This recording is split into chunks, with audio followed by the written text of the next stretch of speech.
What is God showing us about Himself that He wants us to know? First, unang-una, God will when you turn somewhere else first. Hate ni God yun. Yung hindi ka agad siya pupuntahan mo, iba yung pupuntahan mo pa. Sabi nga, 3 times the message is declared.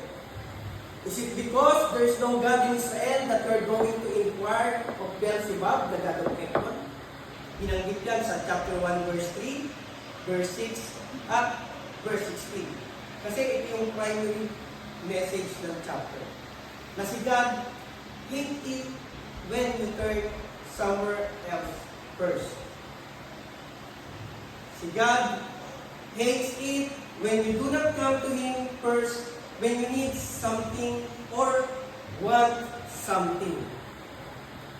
God hates it so much that Elijah says that the reason Ahaz is not going to recover ay dahil hindi siya nag-turn kay Lord. Nag-turn siya sa ibang God, kay Baal. So, God's question is, napakasimple lang. Do you have me? Sabi niya, is there not the God of Israel in your midst that you can turn to? It is not like you do not have me. So why are you not turning to me? Why are you going elsewhere with your problems and difficulties? So, illustrate natin yung problema ng ganito. Imagine, kayong mga anak namin, when trouble hits, you do not turn to their parents for help, but you turn to random strangers.